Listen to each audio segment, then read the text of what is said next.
Hello. ये mask किसका है?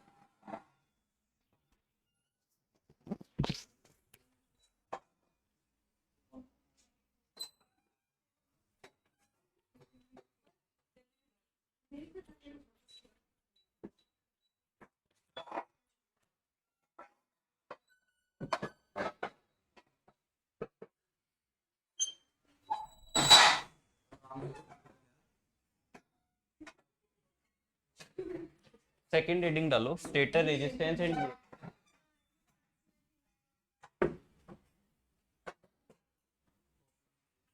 Stator resistance and reactance starting. First हो गया था ना ड्यूएल, तो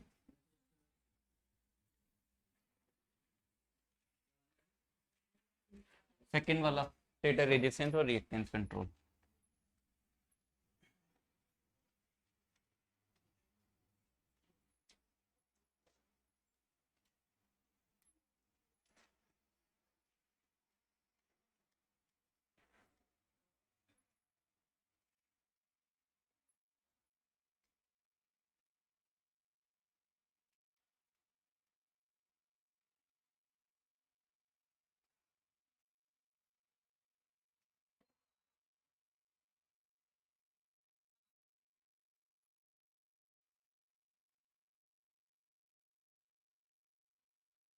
नो, यहाँ पे आपने स्टेटर साइड के अंदर कोई रेजिस्टेंस ऐड किया तो उससे होगा क्या? जैसे मान लो कि यहाँ पर पहले वोल्टेज आ रहा था V, अब कितना आएगा?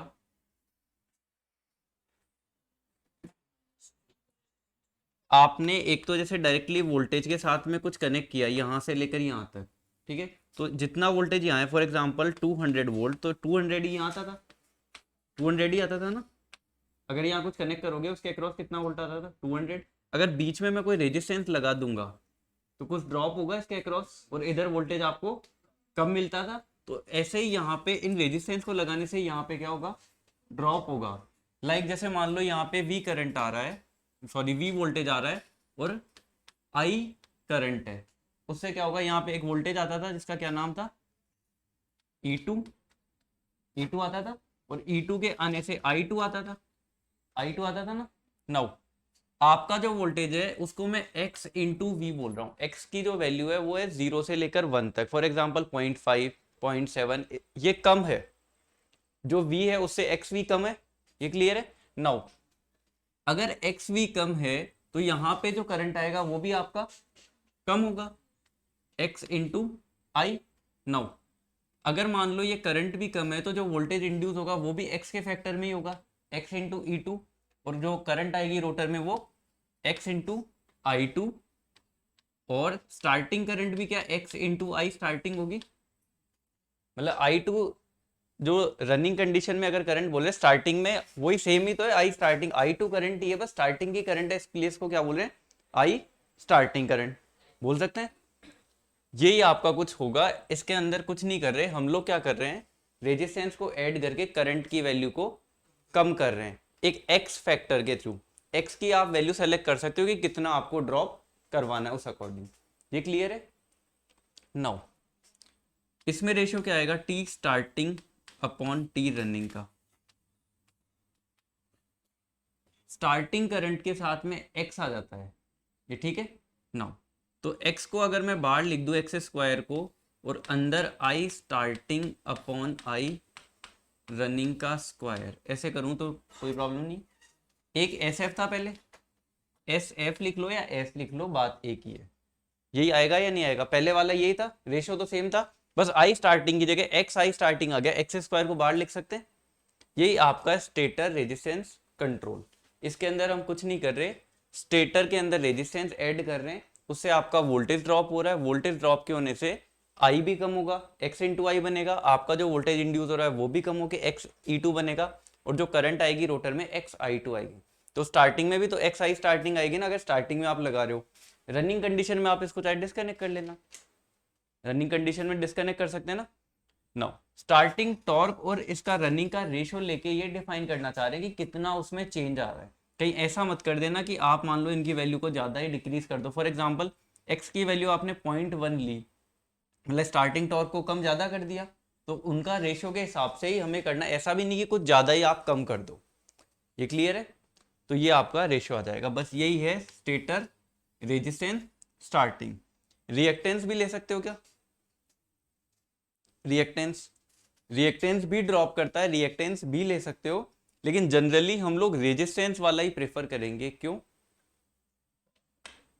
यस, क्योंकि अगर आपने रिएक्टेंस लिया तो वो पावर फैक्टर को अफेक्ट कर देगा कहीं ना कहीं, फ्लक्स वगैरह पे, इन पे भी इफेक्ट डालते हैं वो, तो आपके पावर फैक्टर को वो बिल्कुल अफेक्ट करेगा, जिस वजह से हम लोग रेजिस्टेंस को ही प्रेफर करते हैं।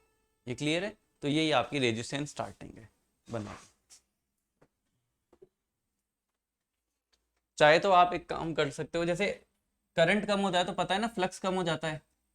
इसको बनाना चाहो अलग से बना सकते हो कि x/5 फ्लक्स आएगा, फिर यहाँ पे x/E2 वोल्टेज है अंदर।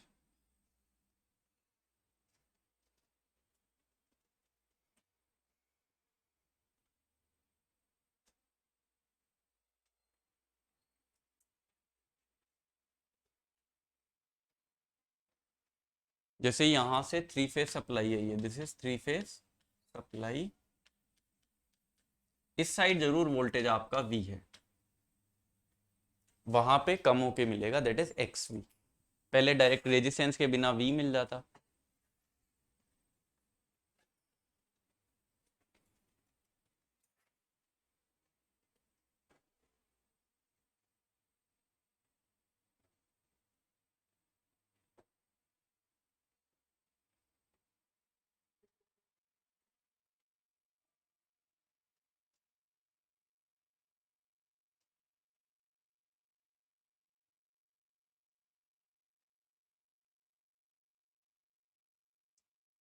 करंट क्लियर है ना, XV होगा तो XI होगा, उससे फ्लक्स भी कम हो जाएंगे आपके, और जो इंड्यूस वोल्टेज है वो भी कम होगा।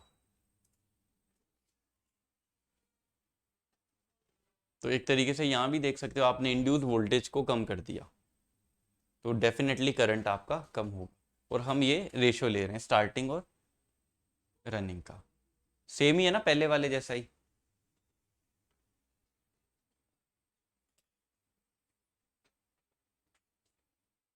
डायग्राम बुक्स में अलग अलग मिलेंगे, मेन ये कि स्टार्टिंग में रेजिस्टेंस को लगाना।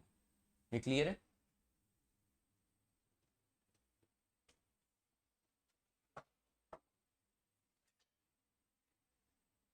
अपनी लैंग्वेज में लिख लेना, if we use reactance in place of resistance then power factor will be affected।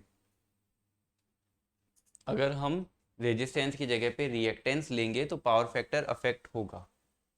if we use reactance in place of resistance then power factor will be affected, then power factor will be affected, so generally resistance is preferred, so generally resistance is preferred। करूँ next? Next आ जाता है आपका auto transformer starting. क्या हुआ, पीछे रह गया क्या? Auto transformer starting, auto transformer में क्या होगा?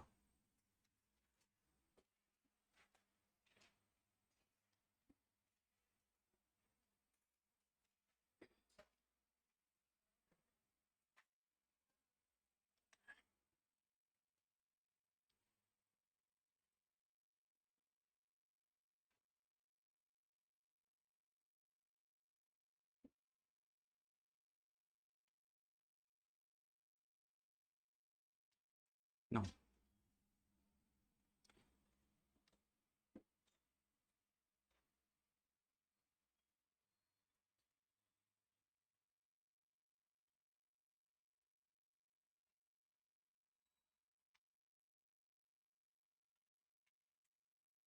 ये आपका ऑटो ट्रांसफार्मर है, थ्री फेज ऑटो ट्रांसफार्मर। इसके ऊपर आप टैपिंग्स प्रोवाइड करा लो।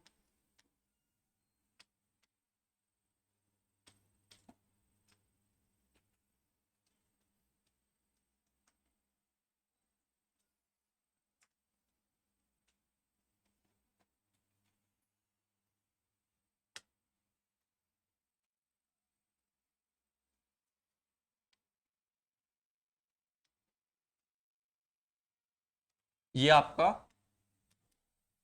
Auto transformer, this is stator and this is rotor.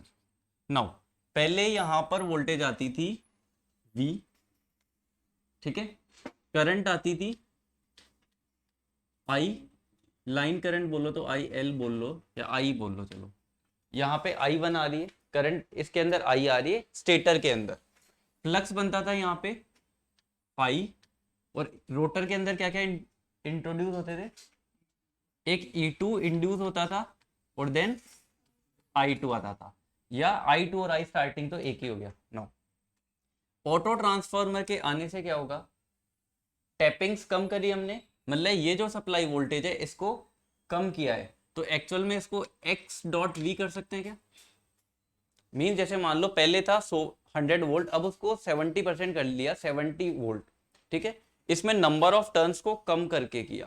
तो ये पहले वाला जैसा ही है क्या कुछ मेथड, बस पहले वाले में क्या कर रहे थे हम, रेजिस्टेंस लगा के ड्रॉप करवा रहे थे, यहाँ पे हम ड्रॉप नहीं करवा रहे, यहाँ वोल्टेज ही उतना ही ले रहे हैं। जैसे मान लो आपको कोई 1 लीटर पानी दे, आपको 700 ml चाहिए, तो आप 300 लीटर बाहर फेंक दोगे। इसके केस में क्या कर रहे हैं, हम फेंक नहीं रहे, हम उतना ही ले रहे 700 ml जितना हमें चाहिए। ये क्लियर है, वो वाला ड्रॉप कराता है पहला वाला, ये डायरेक्टली उतना ही वोल्टेज आपको दे रहा है। यहां से लाइन करंट कितना आ जाएगा, x इंटू आई, मीन्स पहले मान लो यहाँ पे वोल्टेज V था, यहाँ पे अब XV मिल जाएगा आपको, ठीक है। नाउ इधर का लाइन करंट IL था, पहले आपको IL मिलता, अब आपको x इंटू IL मिलेगा, यही मिलेगा ना। नाउ फ्लक्स क्या हो जाएगा, x इंटू फाइव, मतलब x, अगर करंट कम हो रहा है तो आपका फ्लक्स भी डेफिनेटली कम होगा। इसमें करंट तो ऐसे ही जाता ना, X V divided by Z, ऐसे ही जाएगा, तो करंट तो उतना ही जाएगा, मतलब x के फैक्टर में आ रहा है तो करंट भी कम हो जाएगा x के फैक्टर में, और फ्लक्स भी आपका कम हो जाएगा। और E2 भी x के फैक्टर में कम होगा, I2 भी। तो उसी तरीके से क्या मैं बोल सकता हूँ क्या कि जो I स्टार्टिंग है वो भी x इंटू आई स्टार्टिंग बन जाएगा, बन जाएगा, पहले वाला ही केस है पूरा का पूरा as it is. Now ratio क्या आएगा, स्टार्टिंग अपॉन रनिंग, बताओ, सेम आएगा, x square I starting upon I running का whole square into S F. ये क्लियर है ना। बस एक चीज और है, इसके अंदर कई बार आपसे आई एल के बारे में भी पूछ लिया जाता है कि आई एल कितना आएगा। ये वी तो वी है, ये वी तो सप्लाई वोल्टेज है, ये चेंज नहीं होगा, लेकिन आई एल जो है इधर कितना करंट ड्रॉ होता है ट्रांसफार्मर में, वो डिसाइड करता है ना आई एल को। बाकी सारे करंट हमने लिख लिए कि कौन सा कितना बन रहा है, ये कितना बनेगा। तो एक चीज बताओ, इनपुट में क्या है वी आई एल, आउटपुट में क्या जा रहा है एक्स वी इंटू एक्स आई। तो ट्रांसफॉर्मर एक्शन अगर आपने पढ़ा हो तो ऐसा होता है क्या कि V one I one equals to V two I two, चाहे वो ऑटो ट्रांसफॉर्मर हो चाहे नॉर्मल हो, सब में ये लगता है। नाउ इस साइड का वोल्टेज है V इंटू आई एल, इस साइड का कितना है एक्स वी इंटू आई, यही है। तो आई एल का कितनी वैल्यू आई, V से V कैंसिल आउट कर दो, एक्स स्क्वायर आई, इसको चाहे आप I1 बोलो या स्टेटर करंट है, दिस इज स्टेटर करंट जो आप सप्लाई दे रहे हो। तो स्टेटर के अंदर कितनी करंट जाएगी, एक्स, इस मतलब स्टेटर में नहीं, स्टेटर में तो एक्स इंटू आई जाएगी, लाइन से इधर ऑटो ट्रांसफार्मर जो ड्रॉ करेगा वो करेगा एक्स स्क्वायर आई। उसका रीजन ये है कि ये वोल्टेज अपना इधर से कम नहीं करेगा, तो ट्रांसफॉर्मेशन रेशियो तो सेम चाहिए। तो ऑब्वियसली बात है, अगर इसका वोल्टेज ज्यादा है इसके कंपेयर तो करंट को कम होना पड़ेगा, तो करंट एक्स स्क्वायर टाइम्स कम रहेगी। ये क्लियर है, बस ये आपका ऑटो ट्रांसफार्मर स्टार्टिंग है, इसमें कोई डाउट है तो कुछ नहीं कर रहे हम लोगों ने, वोल्टेज ही कम किया है एक्स वी के फैक्टर में, ठीक है। नो, अब कई बार क्वेश्चन आपके दिमाग में अगर यह है कि ये वाला लाइन वोल्टेज है या फेज वोल्टेज है वी, तो भाई आपकी जो इच्छा है वो ले लो, क्योंकि अगर आप इसको लाइन वोल्टेज मान रहे हो तो इस वी को भी लाइन मानना, अगर इसको फेज मान रहे हो तो उसको भी फेज मानना, तो वो आपके ऊपर है, वो कोई प्रॉब्लम नहीं है, कोई सा भी ले लो, ठीक है। ये ऑटो ट्रांसफॉर्मर स्टार्टिंग बना लो।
आपको रेशो सब में सेम रहने वाला है। आपको जो मेन चीज याद होनी चाहिए वो क्या है कि किसमें क्या होता है। ऑटो ट्रांसफार्मर में ट्रांसफार्मर के थ्रू वोल्टेज कम कर देते हैं, तो starting current x into I starting बन जाता है। This is mean starting current भी रिड्यूस हो गया, ई टू रिड्यूस हो रखा है आपका।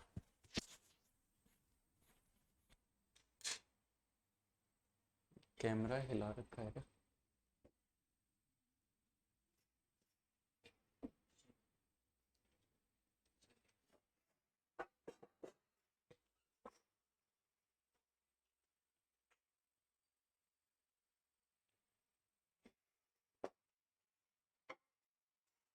ऊपर से घुमा दो ना, फेस फेस फेस को घुमा।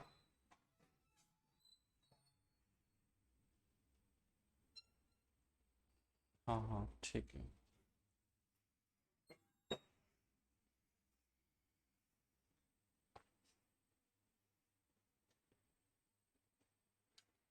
हेलो।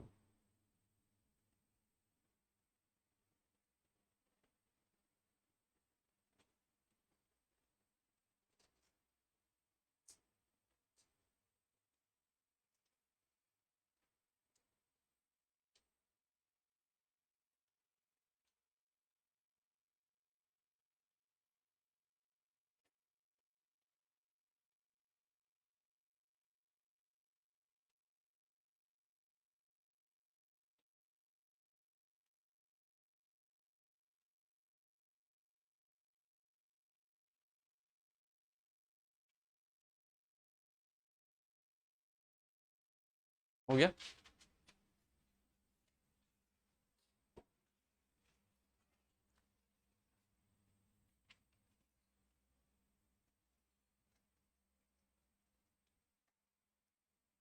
तो डीओएल के कंपेयर में देख लो, स्टार्टिंग टॉर्क थोड़ा कम हो रहा है एक्स स्क्वायर के रेस्पेक्ट में। मीन्स अगर आप कोई भी काम कर रहे हो, ये जैसे एक्स के रेस्पेक्ट में आपने वोल्टेज को रिड्यूस किया था, तो एक्स स्क्वायर के रेस्पेक्ट में टॉर्क कम हो रहा है। तो इसीलिए इंडक्शन मोटर्स थोड़ा सा नेचुरली उनका जो स्टार्टिंग टॉर्क होता है वो कम होता है। ठीक है। नेक्स्ट कौन सा था? Star delta. स्टार डेल्टा में क्या होगा?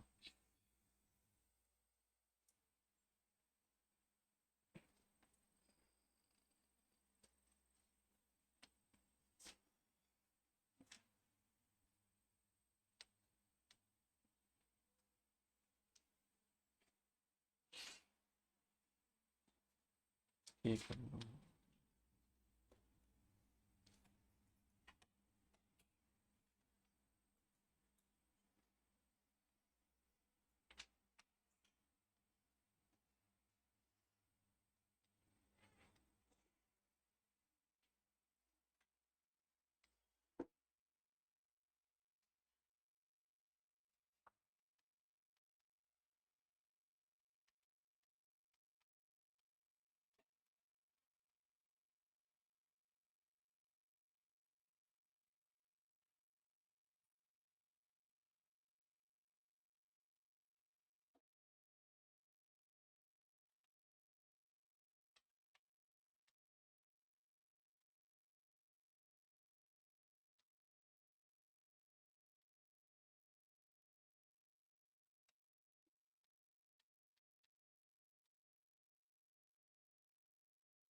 इवेंट कनेक्ट होते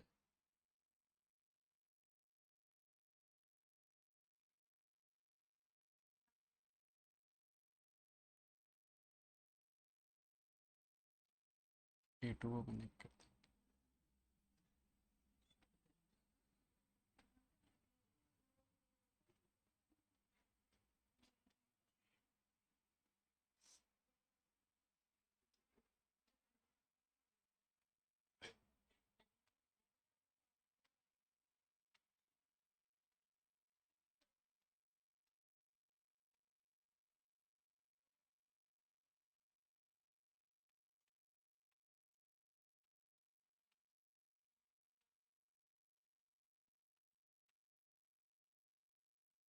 दिस इज A2 नो।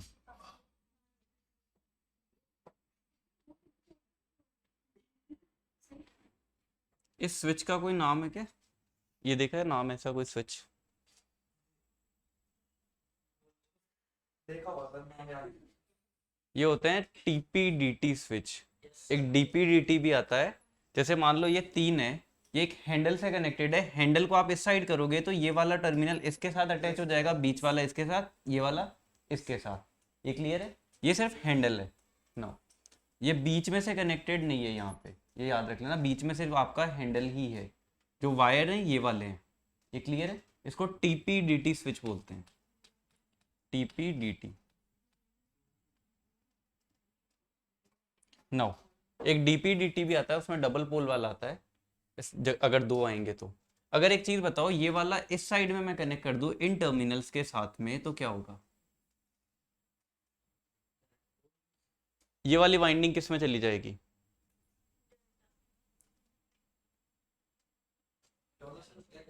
मैं ये बोलना चाह रहा हूं, अगर मैं इस TPDT स्विच को नीचे वाले इन पोजीशन से कनेक्ट कर दूं, लाइक इसको इसके साथ, इसको इसके साथ, इसको इसके साथ ऐसे कनेक्ट कर दूं तो क्या होगा? इसको चाहे हटा लो अगर आप इससे डाउट आ रहा है तो। नो, TPDT स्विच से ही करेंगे कनेक्ट। अगर आपने यहाँ कनेक्ट कर दिया तो क्या होगा? वाइंडिंग ये वाली किस में होगी? स्टेटर वाइंडिंग है ये, स्टार में होगी या डेल्टा? डेल्टा में कैसे?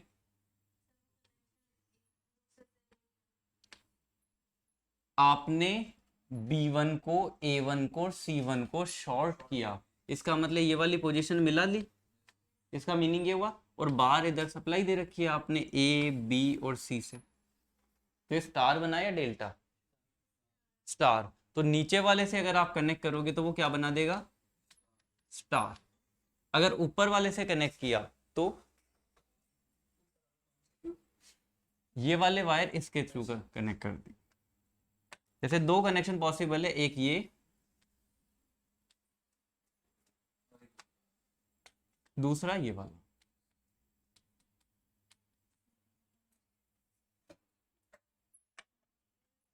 जैसे यहां पे B1 आ रहा है, B1 किसके साथ कनेक्ट हो रहा है? A2 के साथ। जैसे आपका ये A1, A2, A2 किसके साथ कनेक्ट हो रहा है? B1 के साथ में। और B2 किसके साथ कनेक्ट हो रहा है? B2 ये रहा, B2 A1 से। तो बनना क्या ये डेल्टा है। तो डेल्टा कैसे बनेगा फिर? डेल्टा कैसे बनाएंगे तो?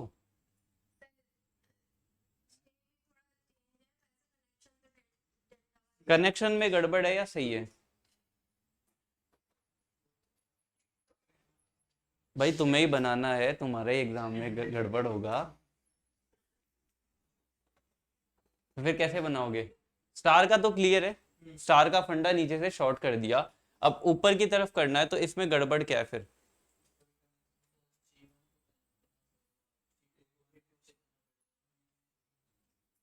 कैसे बनेगा डेल्टा? ऐसे ही समझ लो, this is A1, A2, B1, B2, C1, C2। अगर आपका A2 B1 के साथ कनेक्ट हो जाए, B2 C1 के साथ और C2 A1 के साथ, तो क्या डेल्टा होता है? होता है। या फिर उल्टा कनेक्शन भी हो जाए वो भी चलेगा। नाउ यहाँ पे A2 किसके साथ कनेक्टेड है? B1 के साथ में, ये सही है। नेक्स्ट वाला क्या है? B2 का कनेक्शन होना चाहिए था C2 के साथ में, C1 के साथ में। मतलब ऐसे मान लो C1 का B2 के साथ में, ये मान सकते हो। तो C1 वाला कनेक्शन किधर जाना चाहिए था? A1। तो A1 कहाँ है? ये यहाँ। ऊपर से चेंज करें या नीचे से चेंज करें? कहीं से भी कर सकते हो, उसमें कोई प्रॉब्लम नहीं। आपको ये वेरीफाई करना रहेगा, जब भी आप ये बनाओगे स्टार तो बन जाएगा, स्टार में कभी प्रॉब्लम नहीं आएगी, प्रॉब्लम आएगी असली डेल्टा के अंदर। तो डेल्टा में आपको इस हिसाब से इन पॉइंट्स को एडजस्ट करना है कि आपका क्या बन जाए, डेल्टा। नाउ अब आप एक काम करो, इसको याद रखने के लिए जैसे बीच वाला जो पॉइंट है वो आप स्टार्ट किया करो ए से, ए बी और नेक्स्ट आएगा सी। नेक्स्ट में तो कुछ नहीं है तो इधर हम सी प्लेस करेंगे। तो आप ऐसे ला सकते हो कि यहाँ पे सी आ जाए, यहाँ पे ए और यहाँ पे बी। तो आपका कुछ हो सकता है क्या? एक बार लगा के देखो होता है या नहीं होता।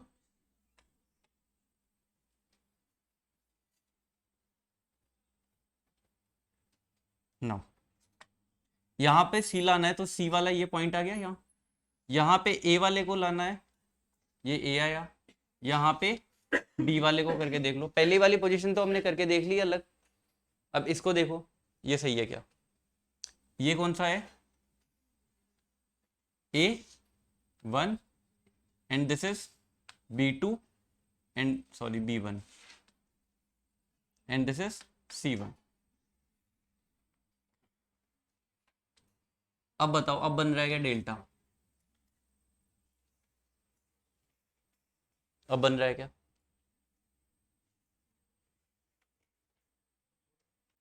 C1 किसके साथ है? A2 के। A1 किसके साथ है? B2 के। और B1 C2 के। बन रहा है? बन रहा है या नहीं बन रहा?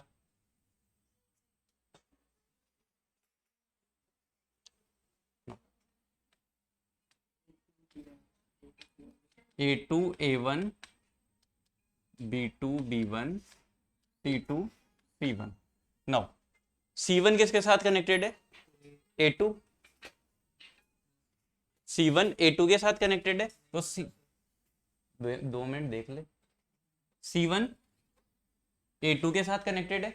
नाउ A1 B2 के साथ। नाउ B1 C2 के साथ। बन रहा है या नहीं बन रहा? तो इसकी जो ट्रिक है वो ये है कि आपको वाइंडिंग का, जैसे मान लो नॉर्मल फेज सीक्वेंस आपने देख लिया A B C, ये पहले पॉइंट्स आ रहे हैं, तो ऊपर आप as it is ABC put कर दो। नीचे आपको क्या करना है, जैसे यहाँ ABC में लिखा है तो नीचे एक आगे से स्टार्ट करना A B और C। अगर आप ऐसे बनाने बैठे कि A यहाँ लिखूं या B यहाँ लिखूं या C यहाँ लिखूं तो भाई नहीं हो पाएगा, क्योंकि हो सकता है कितने कॉम्बिनेशन बन जाएंगे, 3 चीज़ों को प्लेस करने के 9 कॉम्बिनेशन आपके बनेंगे, तो वो चीज़ पॉसिबल नहीं हो पाएगी कि आप कर भी पाओगे या नहीं कर पाओगे। याद रहेगा, आपने ABC यहाँ लिख लिया एज इट इज और आप इधर कर दो, A यहाँ कर दो, B यहाँ और C यहाँ, यही किया है मैंने इन वायर्स को लाके। क्लियर है? तो TP-DT स्विच के थ्रू जब आपको डेल्टा में बनाना होगा ऊपर कनेक्ट कर दो, स्टार में बनाना होगा नीचे कनेक्ट कर दो, और वहां से सप्लाई कनेक्ट हो जाएगी ABC टर्मिनल से, हो जाएगी। तो आपका ये जो मतलब स्टेटर है इसके अंदर ये काम करेगा या नहीं करेगा? स्टार और डेल्टा में आप स्टेटर को चेंज कर रहे हो तो इसका फायदा क्या होगा स्टार और डेल्टा में चेंज करने का? जैसे no.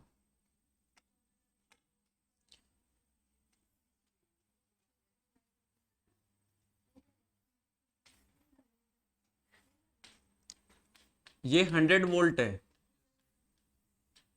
अगर मैं इसको स्टार में कन्वर्ट करूंगा तो वाइंडिंग के अक्रॉस कितना वोल्टेज आएगा? 100/√3 मींस जो स्टेटर वाइंडिंग के अक्रॉस में जो वोल्टेज है वो V/√3 आ रहा है। तो करंट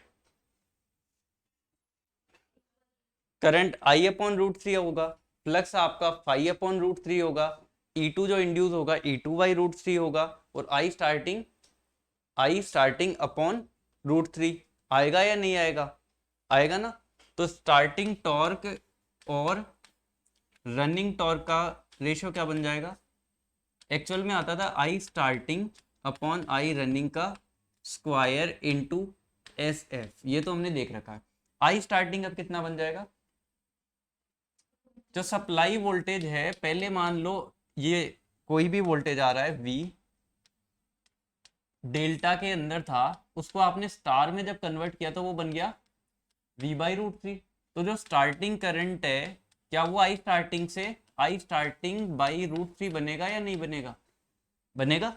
तो यहाँ पे आई स्टार्टिंग अपॉन रूट थ्री करूंगा तो रूट थ्री का स्क्वायर होके 1/3 लिख दूं बात, 1/3। तो इसके अंदर आप क्या करोगे, करंट को कम कर रहे हैं ना, करंट को कम कैसे किया है आपने, डेल्टा कनेक्शन को किस में कर दिया, स्टार के अंदर कन्वर्ट करके किया।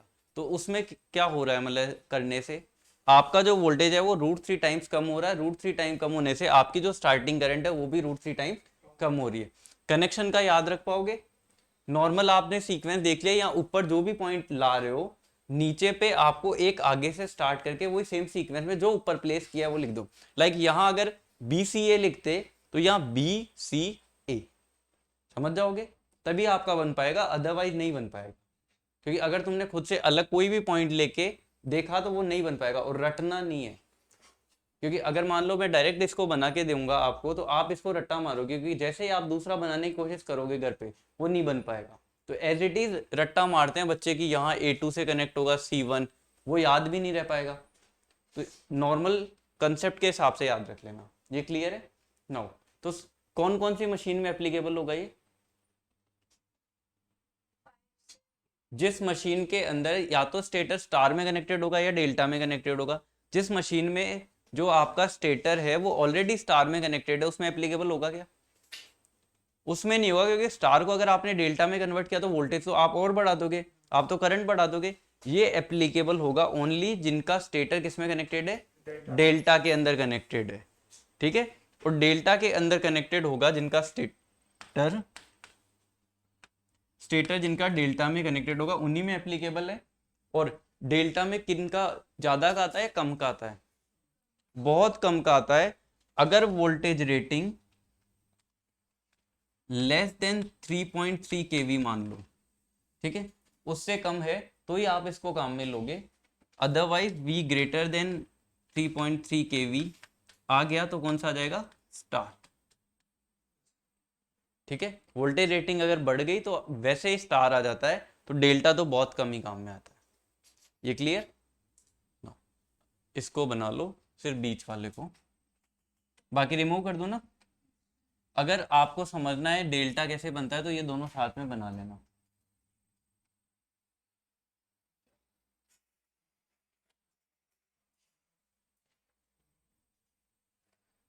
ये कनेक्शन बीच में छोड़ देना, बस डैश डैश करना दोनों जगह पे, और बीच में यहाँ TP-DT स्विच लिख लेना कि TP-DT स्विच के थ्रू हम करते हैं। ये तो रफ कर दो, ये थोड़ी बनाओगे।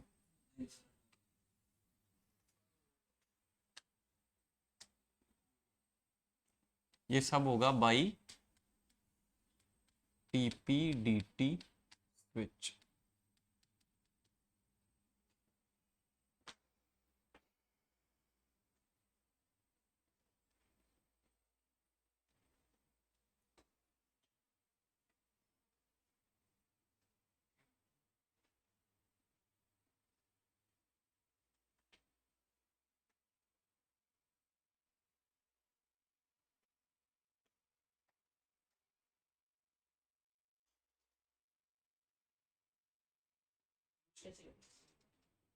यूज कैसे करेंगे, मतलब ये कनेक्शन क्या, फिर आपकी वाइंडिंग आपकी डेल्टा में कनेक्टेड आई है तो वहां पे एक पोजीशन ये बना कर देंगे हम, ये जो नीचे वाला है, और यहाँ पे एक TP-DT स्विच लगा कर देंगे।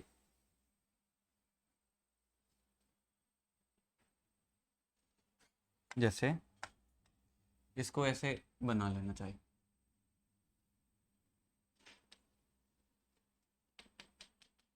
ये जो TP-DT आपका स्विच है वो पहले आपने नीचे कनेक्ट कर दिया, तो वाइंडिंग किस में हो गई आपकी, स्टेटर वाइंडिंग स्टार के अंदर कनेक्ट हो गई।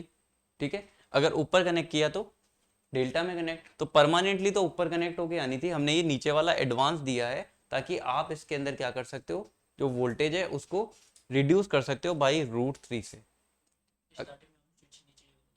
स्टार्टिंग में नीचे ही रखेंगे, हाँ नीचे स्टार्ट, हाँ जब आपकी मशीन स्टार्ट हो जाएगी तब वापस आप डेल्टा में कर दो या स्टार में चलने दो।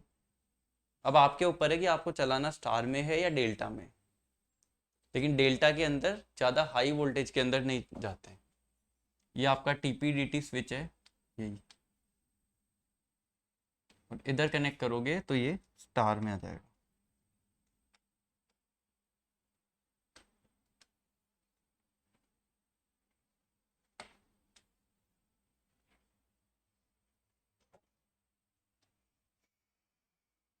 ये भी नहीं बना रहे ना?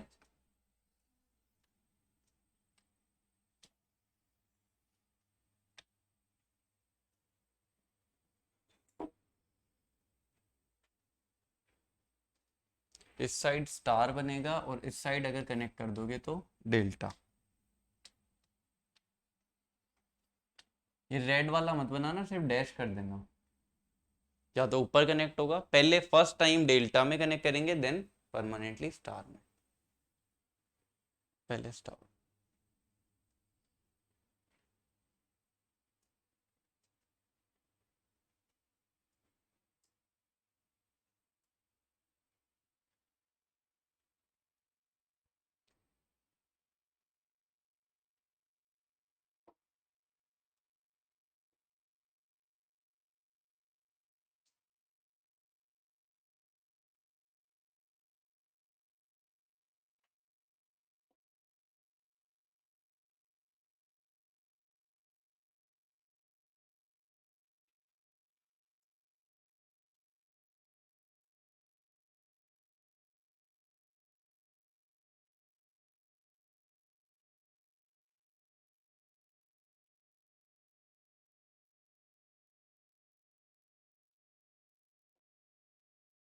1 मिनट।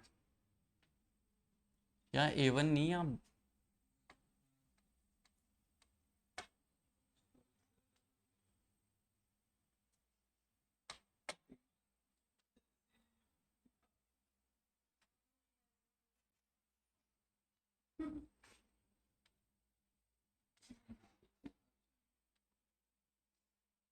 यहाँ A1 आ गया, यहाँ B। मतलब जो वाइंडिंग है वो ABC आएगी, तो ABC के अंदर ही बस A वाला ये वाला था, B वाला ये C। अपन ने कनेक्शन इधर से नहीं देखे, बस उधर से वेरीफाई किया।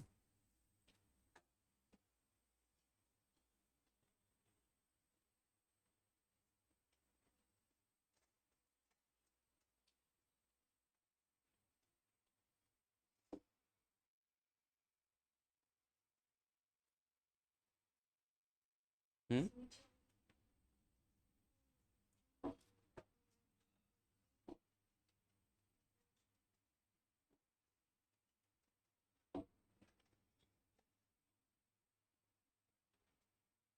तो स्टार डेल्टा स्टार्टिंग के अंदर सिर्फ करंट जो है √3 टाइम्स कम होगी, स्टार्टिंग जो करंट आएगी। ऐसा नहीं होगा कुछ ज़्यादा आपके हिसाब से कम होगी।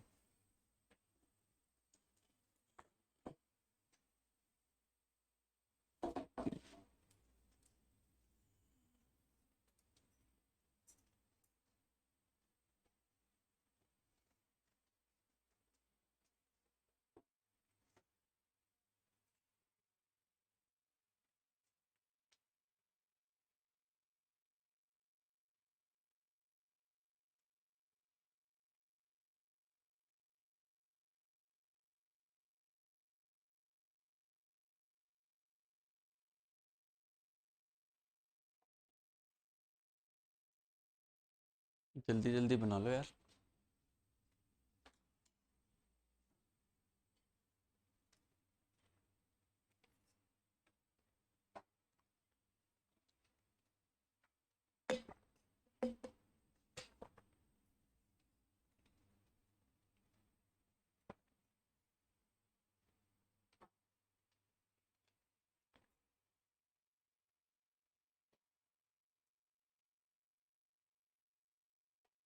ये नाम सही लिख लेना बस, A1 B1 C1।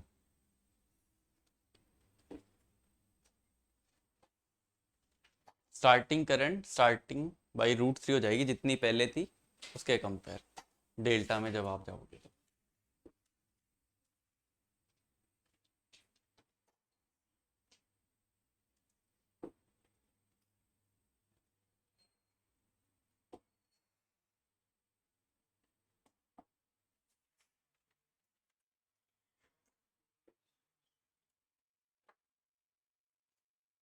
only used in delta connected induction motors, only used in delta connected induction motors, only used in delta connected induction motors.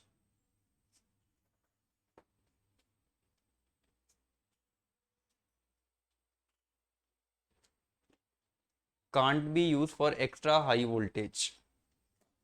Next point, it can't be used for extra high voltage. High voltage.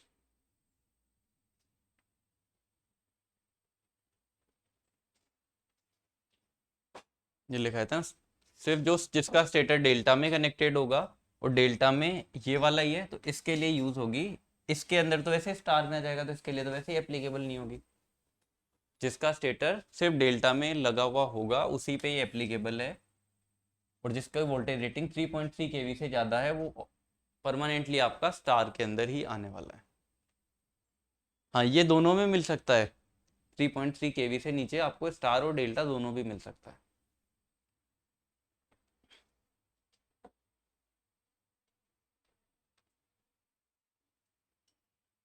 तो ये सारे जितने method पढ़ रहे हैं कौन सी machine में applicable है? दो टाइप की इंडक्शन मशीन है, एक स्लिप रिंग, एक स्क्वायल गेज।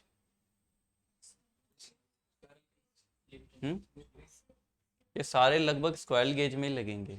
स्लिप रिंग के लिए अलग से कुछ है, वो कौन सा है? वो एक ही खूब काम करता था,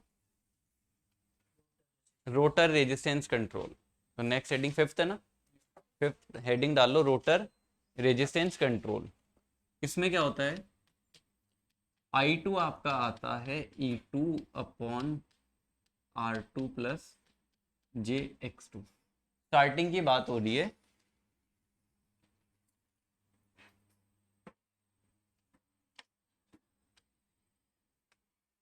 स्टार्टिंग करनी। तो आई स्टार्टिंग ये हम क्या करेंगे, ये जो आपका R2 है इस R2 की वैल्यू को बढ़ा के आई स्टार्टिंग को क्या कर दोगे आप? कम कर दोगे। शुरू के अंदर करंट ज्यादा था तो आपका ये काम हो रहा है या नहीं हो रहा? हो रहा है। और आपको ये भी पता है कि टॉर्क किसके डायरेक्टली प्रोपोर्शनल होता है? स्टार्टिंग टॉर्क R2 के। तो R2 को बढ़ाने से आपका स्टार्टिंग टॉर्क भी ज्यादा मिलना है, वैसे वहां भी क्लियर है। और यहाँ पे आई स्टार्टिंग को भी आपने रिड्यूस कर दिया। और एक इसका बेस्ट चीज है, यहाँ E2 आपका कम नहीं हुआ।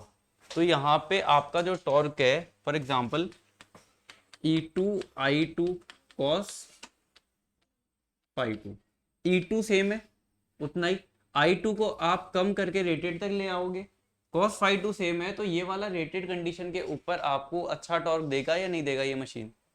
तो ये एक मशीन है जिसके अंदर जहां आपने रोटर रेजिस्टेंस कंट्रोल लिया वो आपको क्या देगी? Best starting torque. ये क्लियर है? तो ये स्टार्टिंग मेथड कौन सी मशीन में काम में लेते हैं? स्लिप रिंग में ही क्यों लेते हैं?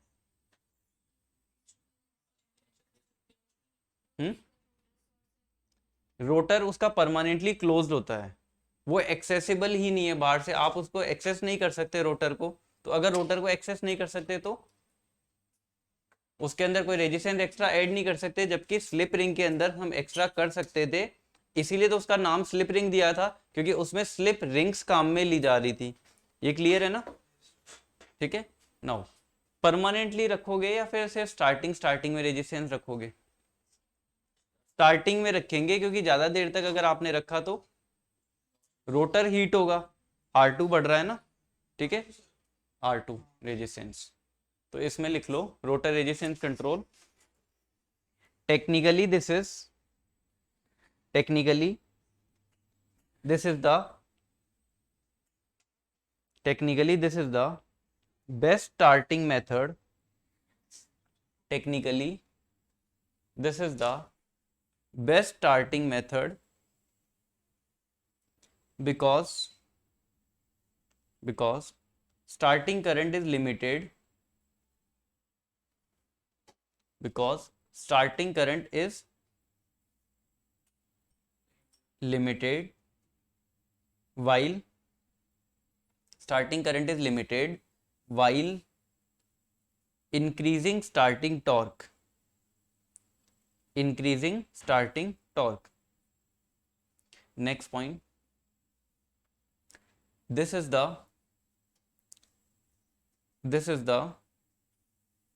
basic starting method. This is the basic starting method of slip ring motor. This is the basic starting method of slip ring motor.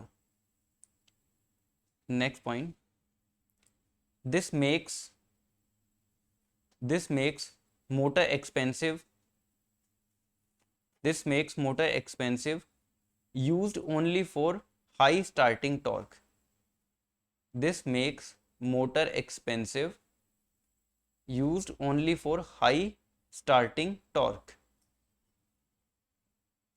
क्योंकि आप खुद सोचो कि R2 की वैल्यू को बढ़ाना, R2 रोटर के अंदर, स्टेटर के अंदर है, तो वहां पे आपको चीजें ज्यादा, एफर्ट ज्यादा मारने पड़ेंगे, तो आपकी कॉस्टिंग बढ़ जाएगी। ठीक है, यहां पे इसको लिख लेना। नो, आपका जो E2 है वो हाई है, इसके केस में कम नहीं हुआ है। I2 भी आपका हाई, एक शूटेबल वैल्यू तक लाकर रोकेंगे उसको R2 के थ्रू, तो आपको जो स्टार्टिंग टॉर्क जो मिलेगा वो हाई मिलेगा। इससे ज्यादा टॉर्क आपको किसी भी मशीन में नहीं मिलेगा। स्लिप रिंग इंडक्शन मोटर जितना टॉर्क देगी उतना कहीं पर भी नहीं मिलेगा, ये याद रखना, ये सबसे ज्यादा टॉर्क देती है। ठीक है, ये दोनों नोट कर लो बस।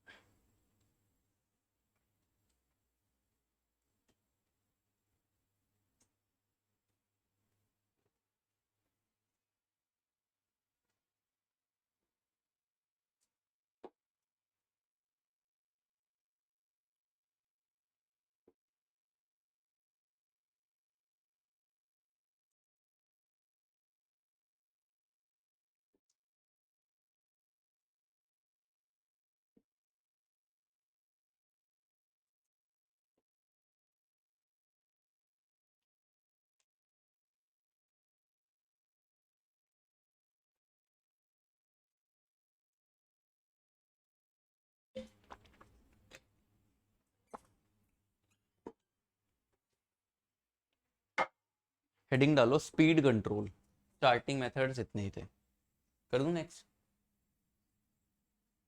स्पीड कंट्रोल,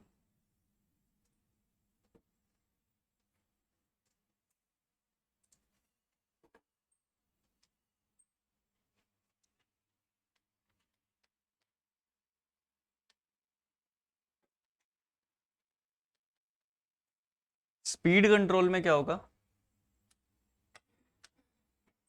जैसे n इक्वल्स टू क्या होता है, क्या ये n equals to N S into one minus S. Now अगर मान लो ns की वैल्यू बदलती है सिंक्रोनस स्पीड, तो रोटर की स्पीड चेंज हो सकती है या नहीं हो सकती। तो क्या मैं बोल सकता हूँ कि n जो है रोटर की स्पीड ns पे डिपेंड कर रही है, और किस चीज पे, स्लिप पे करेगी। अगर स्लिप की वैल्यू बढ़ती है तो स्पीड घटेगी, अगर स्लिप की वैल्यू कम होगी तो स्पीड बढ़ेगी। टॉर्क स्लिप कैरेक्टरिस्टिक जो बनाई थी उसमें भी देखा था, स्पीड और जो स्लिप है उसका क्या रिलेशन था, अपोजिट था। अगर मान लो जब स्पीड बढ़ती थी आपकी तो स्लिप क्या होती थी, कम होती थी, और जहां पे स्लिप अगर बढ़ रही है तो स्पीड कम होगी, तो उल्टा केस चलेगा आपस के अंदर दोनों का। नाउ एनएस किस पे डिपेंड करता है, एनएस क्या होता है, 120 F upon P. Means synchronous speed दो चीजों पे डिपेंड कर रही है, फ्रीक्वेंसी और पोल पे। अगर मैंने पोल को चेंज किया तो एनएस बदलेगा, तो आपकी स्पीड रोटर की भी बदलेगी। अगर मैंने फ्रीक्वेंसी को चेंज किया तो भी चेंज होगा। फ्रीक्वेंसी को बढ़ा के हम स्पीड को बढ़ा सकते हैं, अगर पोल बढ़ाए तो स्पीड कम हो जाएगी। ये आपको पता ही है, 2 पोल में 3000 वाला आता है एनएस, 4 पोल में 1500 आता है, इस अकॉर्डिंग कम हो जाता है। नाउ स्लिप पे भी डिपेंड कर रहा है डायरेक्टली। स्लिप कैसे निकालते हैं, N S minus N upon N S, या डायरेक्टली आपको दिया हुआ है तो उससे निकाल लोगे। टॉर्क किसके प्रोपोर्शनल होता है, स्लिप के होता है, E2 के होता है E2 स्क्वायर। और किस किस के आता है, रनिंग टॉर्क की जैसे बात कर रहा हूं मैं, नॉर्मल अगर रनिंग R2 नीचे आता है या ऊपर आता है रनिंग में? ऊपर आता है स्टार्टिंग में, नीचे रनिंग में आता है।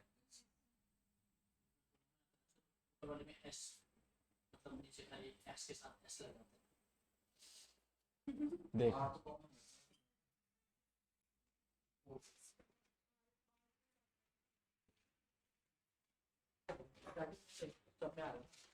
नहीं, सब में तो आ रहा है, मैं प्रोपोर्शनलिटी की बात कर रहा हूँ, पीछे लिखा है ये।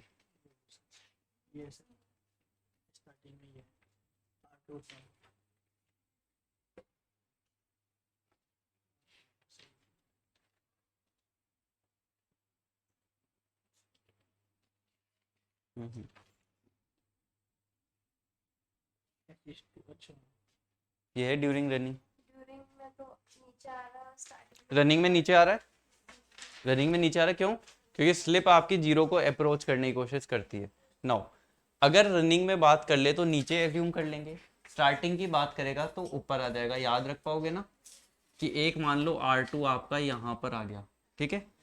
नाउ एक चीज के और डिपेंड होता है F के, होता है क्या? होता है नहीं होता? ओमेगा एस आता था ना, 3/ओमेगा एस। एक्चुअल में उसको कंपेयर इसलिए नहीं कर रहे थे अभी तक क्योंकि रेशियो ले रहे थे हम तो रनिंग स्टार्टिंग के अंदर, तो ओमेगा एस कैंसिल आउट हो जाता था। लेकिन उस ओमेगा एस में 2π NS आता है, और NS में एक्चुअल में फ्रीक्वेंसी आती है।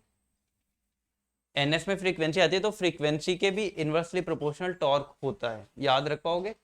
इसको कई जगह पे ऐसे भी लिखा हुआ मिल जाएगा, SV²/R2F। मतलब E2 सप्लाई वोल्टेज पे डिपेंड करता है, इस वजह से आपको ऐसा भी मिल जाएगा। तो अब कैसे कैसे हम लोग चेंज कर सकते हैं? एक तो स्पीड को, फ्रीक्वेंसी को चेंज करके कर सकते हो, नंबर ऑफ पोल्स को चेंज करके कर सकते हो, और रेजिस्टेंस से, ठीक है, स्लिप से कर सकते हो। और कोई? हम्म, हाँ सर, सप्लाई वोल्टेज से कैसे करोगे? कौन सा ई और वी? तो ये तो टॉर्क है, वो तो टॉर्क का है। स्पीड अलग चीज है, टॉर्क अलग चीज है। लेकिन आप एक चीज और नोट करोगे, जब आप कैरेक्टरिस्टिक बनाओगे ना टॉर्क स्लिप वाली, तो उसके अंदर अगर आपने स्लिप को चेंज किया, इवन E2 को चेंज किया, इवन R2 को या F को, तो आपकी टॉर्क की कैरेक्टरिस्टिक जरूर बदलेगी। टॉर्क की कैरेक्टरिस्टिक बदलते ही क्या होगा, आपकी स्पीड पे फर्क नजर आएगा। जब आप कांस्टेंट टॉर्क की लाइन ड्रॉ करोगे तो उसके थ्रू भी चेक करेंगे कि कैसे कैसे चलेगा। तो इन पे डिपेंड नहीं करेगा, इन पे भी करेगा, डायरेक्टली डिपेंड नहीं करने वाला, लेकिन कुछ कैरेक्टरिस्टिक टॉर्क की बदल जाएगी कुछ भी चेंज करते ही। टॉर्क की कैरेक्टरिस्टिक कल जैसे रेजिस्टेंस को चेंज किया था तो बदली थी, बदली थी ना रेजिस्टेंस को चेंज करने पे। तो रेजिस्टेंस को बढ़ाने से स्पीड क्या हो रही थी फिर? घट रही थी, क्योंकि आपकी जो स्लिप थी वो बढ़ रही थी। ये क्लियर है? तो इसके अंदर ये तो नोट कर लो। फिर कौन कौन से कंट्रोल आते हैं? क्या हो गया? क्या हुआ? ये क्या हुआ? तो चलो नोट करो।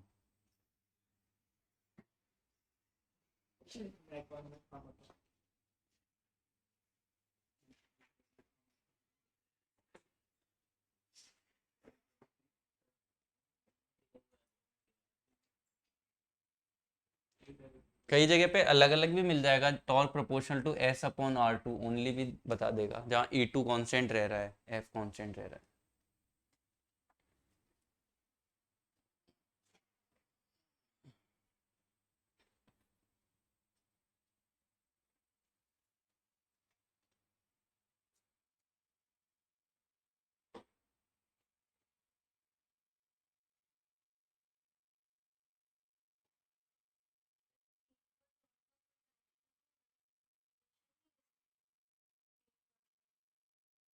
अभी देखते हैं, डायरेक्टली रिलेशन नहीं होता।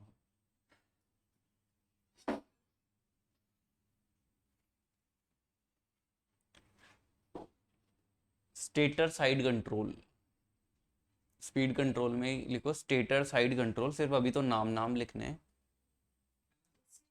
हाँ, स्टेटर साइड कंट्रोल है कि कौन कौन से स्टेटर साइड से कंट्रोल कर सकते हो। हाँ, स्टेटर साइड कंट्रोल पहला आएगा उसमें। स्टेटर साइड कंट्रोल में वोल्टेज कंट्रोल, मतलब सप्लाई वोल्टेज स्टेटर पे अप्लाई करते हैं ना, तो अगर आप सप्लाई वोल्टेज को चेंज कर रहे हो तो वो स्टेटर साइड के कंट्रोल में काउंट होगा। पहला आ गया वोल्टेज कंट्रोल। दूसरा लिखो V by F control, V slash F, V slash F, इसको हाँ V बाई एफ ही होता है, स्लैश को V अपॉन एफ ही बोलते हैं ना, V upon F control. Third लिखो pole changing, pole changing. Fourth आएगा stator resistance control, stator resistance control. Now next लिखो rotor side control, rotor side control, ये स्टेटर वाले हो गए। Rotor side, rotor side control. पांचवा आएगा रोटर रेजिस्टेंस कंट्रोल। चार उधर लिख लिए ना, रोटर साइड कंट्रोल में rotor resistance control, control. Next आएगा slip power recovery, slip power recovery.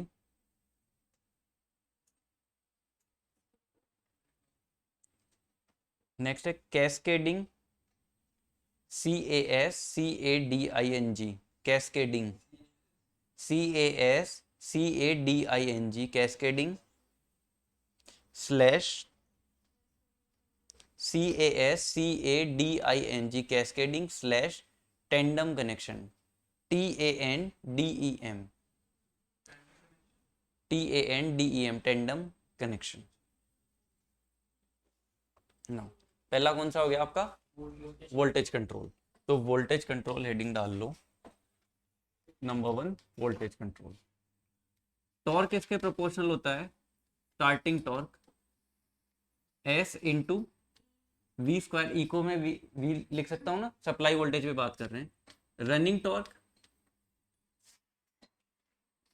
Running torque ये भी वी स्क्वायर का ही होता है, वी स्क्वायर का ही तो होता है। मीन्स कोई सा भी आपका टॉर्क आएगा वो किसके प्रोपोर्शनल होगा? वी स्क्वायर के। मीन्स आप चाहे यहाँ से एस को हटा लो कि नॉर्मल अगर एस लिखना चाहो लिख लो, वी स्क्वायर के प्रोपोर्शनल होगा या नहीं होगा? मीन्स अगर आप वोल्टेज की वैल्यू को बढ़ाओगे तो क्या होगा? टॉर्क बढ़ेगा, स्टार्टिंग टॉर्क बढ़ेगा, वोल्टेज को बढ़ाते स्टार्टिंग टॉर्क बढ़ेगा, रनिंग टॉर्क ये भी बढ़ेगा, और ये नॉर्मल कोई भी टॉर्क ले लो, चाहे इवन मैक्सिमम टॉर्क हो या कोई भी हो, मैक्सिमम टॉर्क भी बढ़ेगा ना। लाइक मैक्सिमम टॉर्क भी प्रोपोर्शनल तो वी स्क्वायर ही होता है ना। 1/2x2 तो आता है, लेकिन उसमें जो आपका E2 स्क्वायर है वो तो हर बार का ही है, वो तो रहेगा ही ना E2 स्क्वायर। तो नो, तो इसका ग्राफ कैसे आएगा? मतलब ग्राफ क्या, कैरेक्टरिस्टिक कैसी आएगी?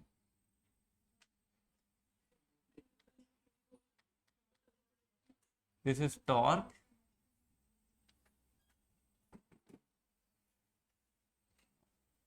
मान लो वोल्टेज को आप रिड्यूस कर रहे हो, ठीक है,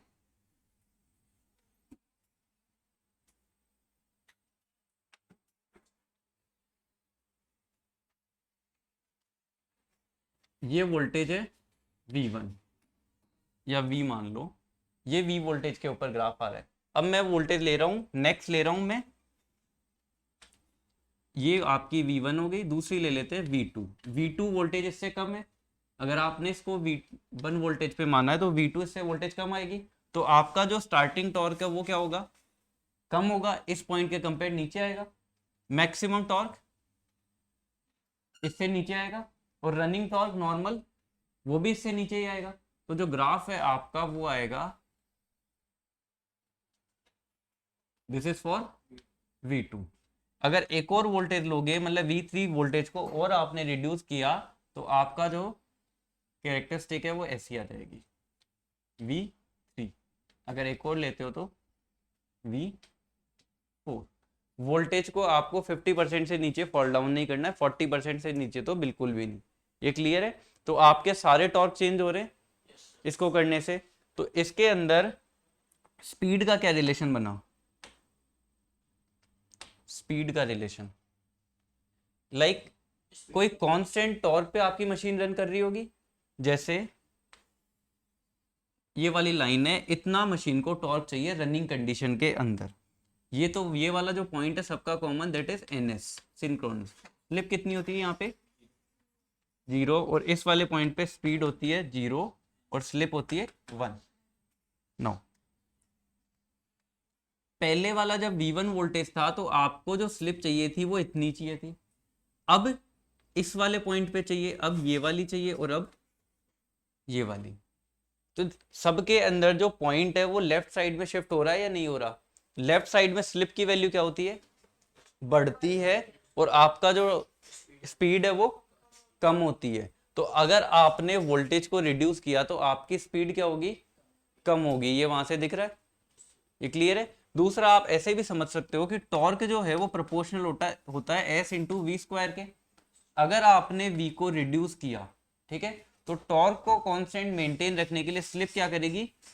इंक्रीज होगी। अगर स्लिप इंक्रीज हो रही है इसका मतलब स्पीड कम हो रही है। ये तो हम ऑलरेडी कर चुके हैं, वो यहाँ पे भी देख लो। जो ये येलो लाइन है ये टॉर्क की रिक्वायरमेंट है। आप कितना भी वोल्टेज कर दो, रिक्वायरमेंट जितनी होगी वो उसी पे लेगा टॉर्क। अब और जितने भी पैरामीटर्स है वो तब सबको चेंज करेगा, टॉर्क उतना ही चाहिए। क्योंकि फॉर एग्जांपल इसको मूव करने के लिए जितना टॉर्क चाहिए आपको, उससे आप कम दोगे तो ये चलेगा ही नहीं। तो मिनिमम टॉर्क की रिक्वायरमेंट है वो उतनी फुलफिल करेगा ही करेगा। और आपकी मशीन की स्पीड कम हो रही है, तो वोल्टेज को रिड्यूस करके स्पीड को हम क्या कर सकते हैं? कम कर सकते हैं। ठीक है। नाउ तो सप्लाई वोल्टेज को रिड्यूस करने के करेंगे तो क्या होगा? To maintain torque constant. ये टॉर्क रिक्वायर्ड टॉर्क है, रिक्वायरमेंट वाला। टू मेंटेन टॉर्क कांस्टेंट, आपकी जो स्लिप है वो क्या करेगी? इंक्रीज करेगी और आपकी जो स्पीड है वो डिक्रीज करेगी। ठीक है, लिख लो। क्या?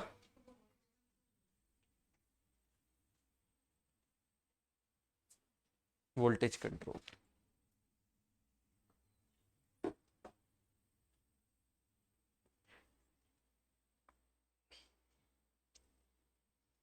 जैसे इन पे अलग अलग स्लिप के चाहे नाम लिख लेना। जैसे इस पे S1 है, S2 है, S3, S4।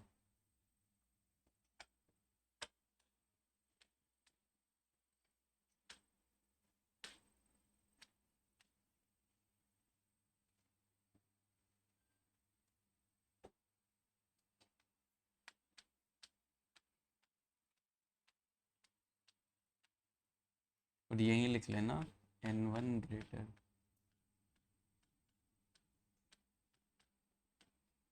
ये तीनों एक साथ लिखना है, देखो 1 2 और 3, ये तीनों एक साथ लिख लेना। इसको मैं साइड में कर दूँ।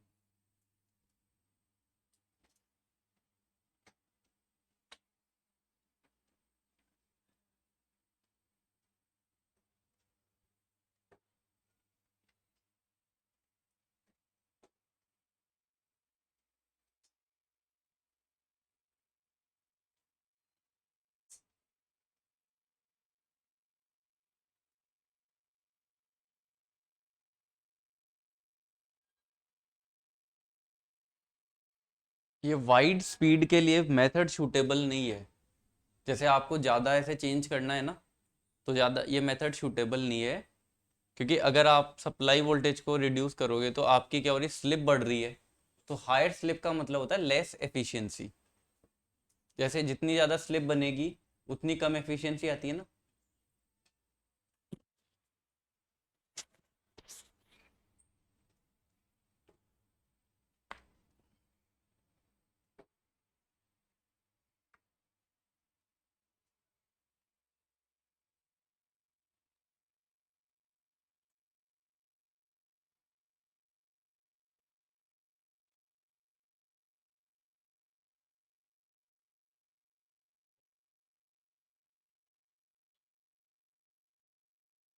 क्या हुआ, जाना है क्या, जाना है?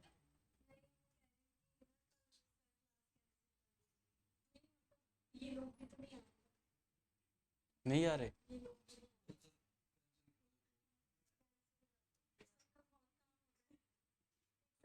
सर 4 दिन से कपड़े गीले सर, वो वही लग रहा है। अंदर बोल देना तुम। हाँ तो तुम बोल देना कि तुम नहीं आ रहे। हाँ सर, तो कल ग्रुप में मैसेज डलवा देंगे सब काम। ठीक है देख लो, ये बोल देना फिर कैंसिल परमानेंटली, वैसे ही कैंसिल हो जाएगी। मतलब ऑफिशियल भी नहीं रहेगा ना।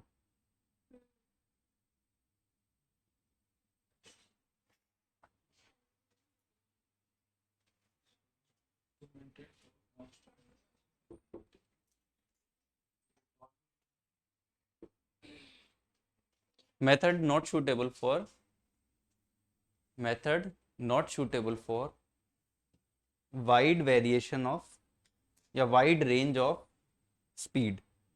Method not suitable for wide, WID, wide range of speed, अलग अलग रेंज के लिए से नहीं है suitable, because higher slip means low efficiency, higher slip means low efficiency, higher slip means low efficiency. Next method, higher slip means low efficiency. V by F control, V by F जो control है वो आता है frequency control. Actual में ये frequency control है, V stand करता है वोल्टेज के लिए, F करता है फ्रीक्वेंसी के लिए। हो गया क्या? नाउ अब एक चीज बताओ, अगर मैं फ्रीक्वेंसी की वैल्यू को बढ़ाऊंगा तो NS क्या होगा, बढ़ेगा, और आपकी जो स्पीड है वो बढ़ जाएगी। अगर मैं फ्रीक्वेंसी को कम करूंगा तो NS कम होगा और आपकी स्पीड कम हो जाएगी। कोई प्रॉब्लम नहीं, फ्रीक्वेंसी को बढ़ा के आप स्पीड बढ़ाओ, फ्रीक्वेंसी को कम करके आप स्पीड को कम कर लो, ये मेथड सूटेबल है। लेकिन एक प्रॉब्लम इसके अंदर आ जाती है, वो आती है BM। ट्रांसफार्मर के अंदर भी देखा है BM प्रोपोर्शनल होता है V/F होता है। अब एक चीज बताओ, अगर आपने फ्रीक्वेंसी की वैल्यू को बढ़ाया तो BM क्या होगा, कम होगा। फ्रीक्वेंसी की वैल्यू को आप बढ़ाओगे तो BM रिड्यूस होगा, कोई प्रॉब्लम नहीं, और आपका जो NS है वो तो कम हो ही रहा है डेफिनेटली, और आपकी स्पीड, सॉरी NS बढ़ रहा है, फ्रीक्वेंसी को बढ़ाने पे NS बढ़ रहा है और आपकी जो स्पीड है वो बढ़ जाएगी। नाउ लेकिन अगर आपने फ्रीक्वेंसी को कम किया तो BM क्या होगा, बढ़ेगा और सैचुरेट हो जाएगा। अगर आपने फ्रीक्वेंसी की वैल्यू को कम किया तो BM बढ़ेगा और बढ़ते ही सैचुरेट हो जाएगा, सैचुरेट होते ही वापस से वही पुरानी कहानियां स्टार्ट, मैग्नेटाइजिंग करंट की रिक्वायरमेंट बढ़ा लेगा अपनी, ये सब पंगे चलने वाले हैं। ये क्लियर है? तो हम लोग फ्रीक्वेंसी को कम नहीं कर पाएंगे क्योंकि आपकी कोर सैचुरेट हो जाएगी और वो मोर मैग्नेटाइजिंग करंट की रिक्वायरमेंट करेगी। तो आप लोग फ्रीक्वेंसी को बढ़ा तो सकते हो, कम नहीं कर सकते, प्रॉब्लम इसके अंदर आ रही है। तो इस प्रॉब्लम को दूर कैसे करेंगे? हम क्या करेंगे, BM को वेरी कराएंगे विथ, अगर हम फ्रीक्वेंसी को बढ़ा रहे हैं तो हम वोल्टेज को भी बढ़ाएंगे, अगर फ्रीक्वेंसी को घटा रहे हैं तो वोल्टेज को भी घटाएंगे। जैसे हमने क्या किया, फ्रीक्वेंसी एंड वोल्टेज दोनों को जैसे घटा रहे हैं, मेन कम में प्रॉब्लम आ रही थी ना तो कम किया, अब क्या है, BM तो कांस्टेंट हो गया, और आप इसके थ्रू क्या कर सकते हो, NS की वैल्यू को रिड्यूस करके स्पीड को कम कर सकते हो। ये क्लियर है? बढ़ाने वाले में भी सेम चलने वाला है, प्रॉब्लम नहीं आएगी ना। बोलो, स्पीड आपकी बढ़ रही है या नहीं बढ़ रही? तो आपको V/F कंट्रोल के अंदर एक्चुअल में है फ्रीक्वेंसी कंट्रोल, लेकिन ओनली फ्रीक्वेंसी काम में लेते हैं तो अपनी कोर क्या होती है, वो सैचुरेट हो जाती है। इस वजह से हम वोल्टेज और फ्रीक्वेंसी दोनों को रेशो को कांस्टेंट मेंटेन करते हुए चलेंगे कि हमें BM को कांस्टेंट लेकर चलना है। ये क्लियर है? ठीक है, तो इसको नोट डाउन कर लो। V/F कंट्रोल क्या, सीधे वोल्टेज वाले में क्यों नहीं रहे? वोल्टेज कंट्रोल डिफरेंट है। हम यहाँ वोल्टेज को वेरी नहीं करा रहे, हम फ्रीक्वेंसी को सेटिस्फाई रखने के लिए वोल्टेज को चला रहे हैं साथ में। दो अलग अलग चीजें पढ़े ना फिर, कि अकेले को वेरी करा के क्या हो रहा है वो भी तो देखो।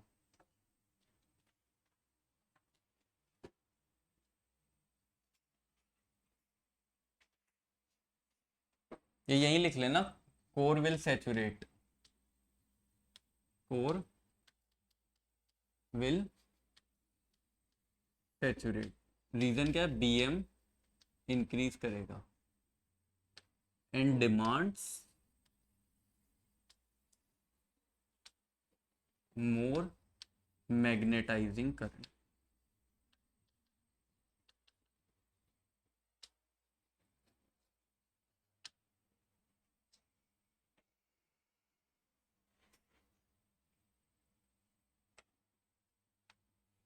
इसकी फिर जरूरत ही नहीं पड़ेगी अब।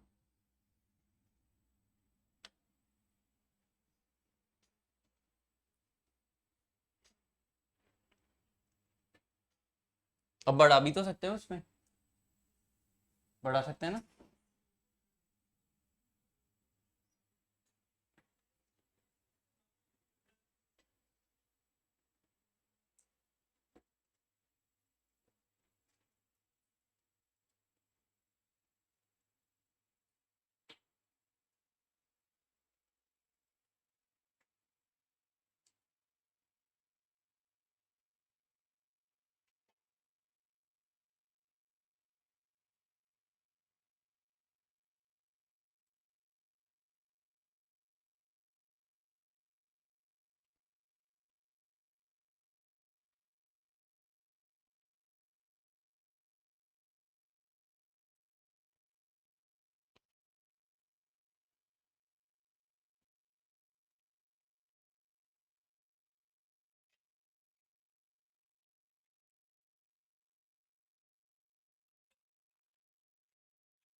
नो, हो गई।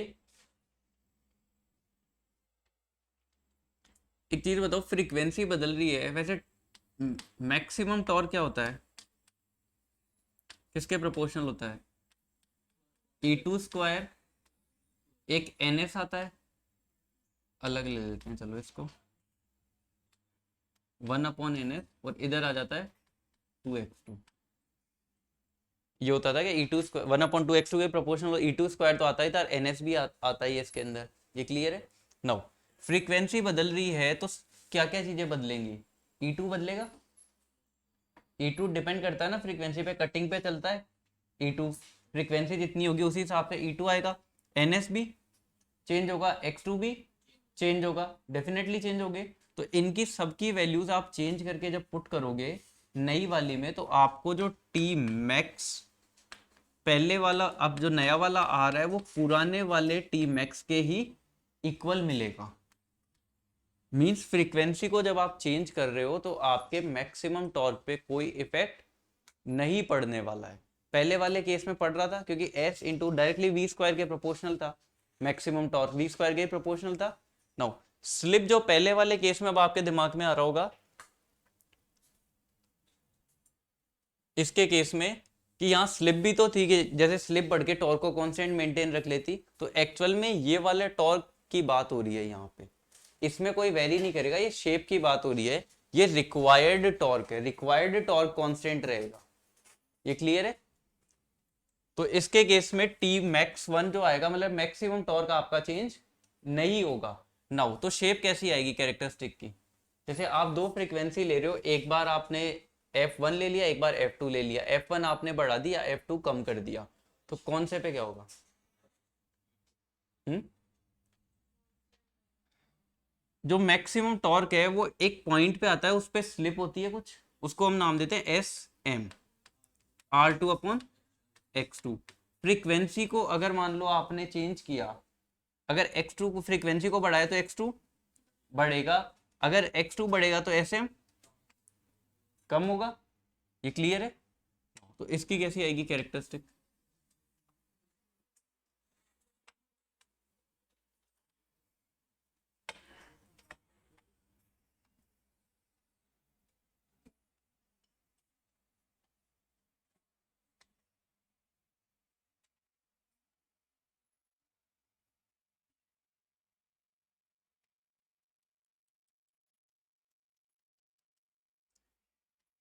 जैसे this is T max torque and N equals to हो गया एन एस एंड स्लिप कितनी आती है यहाँ 0, N equals to 0 and slip is 1। ठीक है, अब फ्रीक्वेंसी को आपने बढ़ाया, फॉर एग्जांपल इस पे फ्रीक्वेंसी एफ थी, अब आपने एफ वन किया है।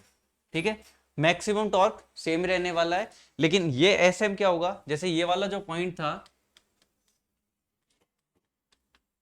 ये एस एम चेंज होगा, चेंज होगा ना, डेफिनेटली चेंज होगा। नाउ एस एम चेंज होगा, एनएस चेंज होगा क्या?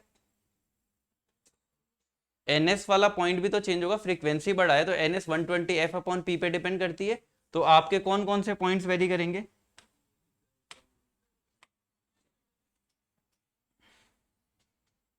आपका एनएस वाला पॉइंट भी वेरी करेगा, आगे जाएगा फ्रीक्वेंसी बढ़ाने पे या पीछे आएगा?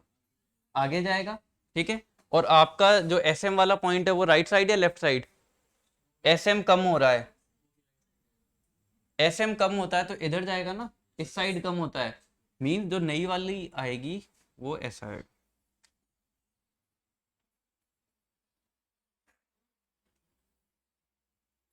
This is frequency F one greater than F, इसके इधर ही बनाना, इसके उधर मत बना लेना। एस एम वन कर लो या यहाँ लगा लो एस एम वन, ये क्लियर है? नो, हो सकता है आप फ्रीक्वेंसी को कम कर रहे हो, अगर कम करोगे तो क्या होगा, ये वाला पॉइंट इधर को शिफ्ट होगा, मीन्स यहां से कर लो, ऐसे होगा F two less than F, और आपका ये वाला पॉइंट कौन सा आ जाएगा, एस एम टू। ये क्लियर है? तो ये वाली शेप आएगी आपकी टॉर्क स्लिप कैरेक्टरिस्टिक, अगर फ्रीक्वेंसी बढ़ाई तो ये वाली आ जाएगी, कम करी तो ये आ जाएगा। नाउ वैसा ही जो पहले वाला था, एक फिक्स टॉर्क आप लेोगे, कांस्टेंट टॉर्क पे मशीन रन कर रही होगी, तो 3 पॉइंट इसके बन रहे हैं, एक पॉइंट ये बन रहा है, एक पॉइंट ये बन रहा है, एक ये बन रहा है। इस पे रन कर रही होगी एन स्पीड पे, इस पे एन वन और इस पे एन टू। तो अगर फ्रीक्वेंसी बढ़ाई तो स्पीड बढ़ रही है एन वन, अगर फ्रीक्वेंसी कम करी तो स्पीड एन टू कम हो रही है। ये क्लियर दिख रहा है? सबसे बेस्ट मेथड होता है फ्रीक्वेंसी कंट्रोल।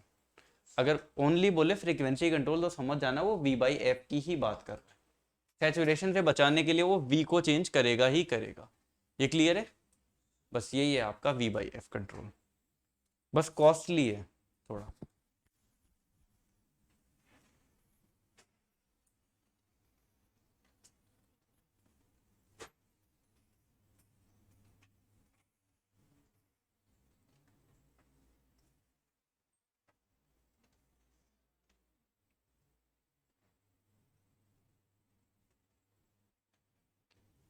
बस ये याद रखना कि जो फ्रीक्वेंसी है वो भी आप 50% से ज़्यादा नीचे नहीं लेकर जाओगे, अगर ज़्यादा नीचे लेकर गए तो मैक्सिमम टॉर्क फॉल डाउन हो सकता है।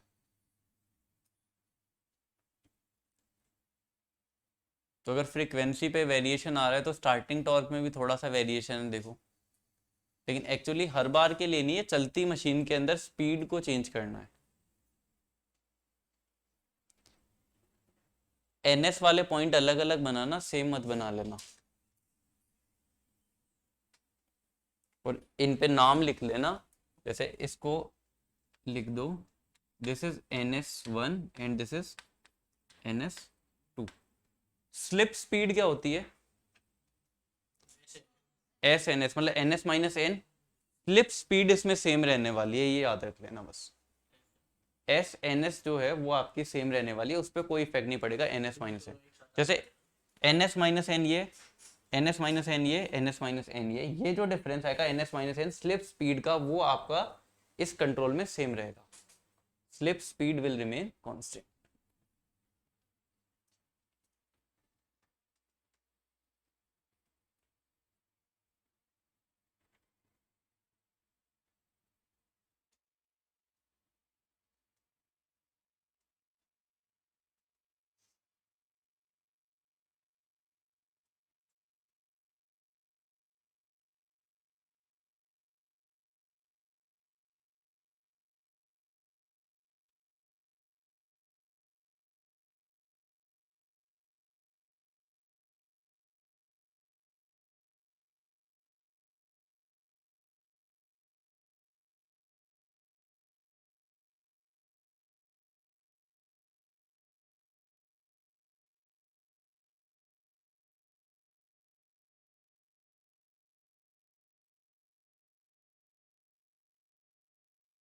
if we reduce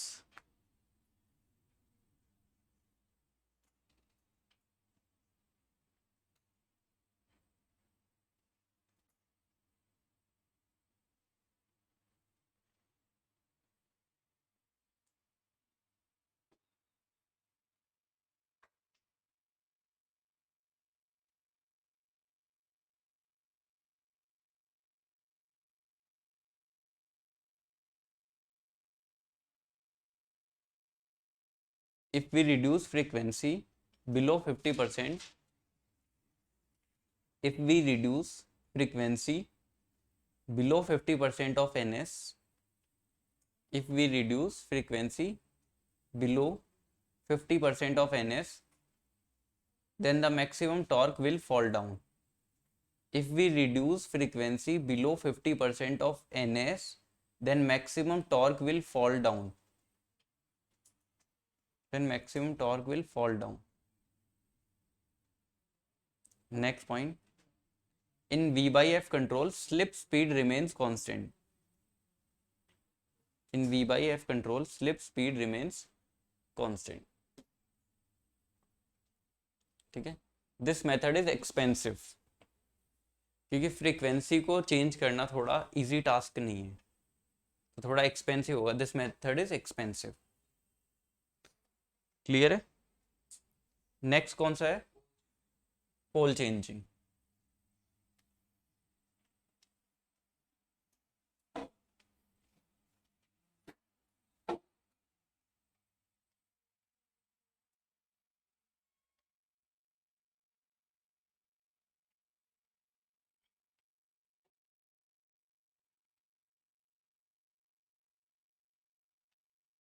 नो, एक चीज इधर ध्यान से देखना, अगर मान लो करंट की डायरेक्शन ये होती है, तो वाइंडिंग में ऐसे करंट आएगा क्या?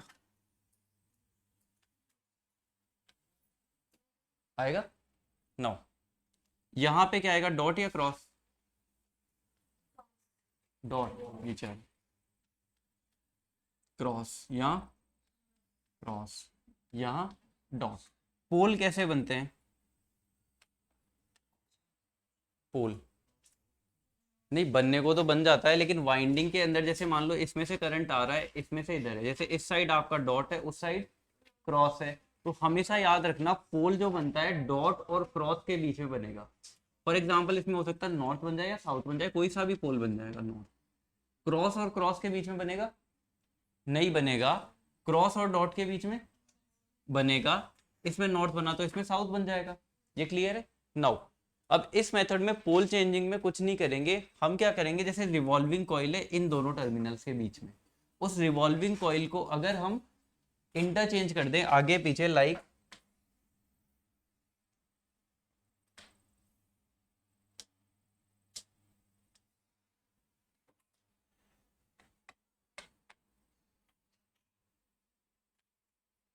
No,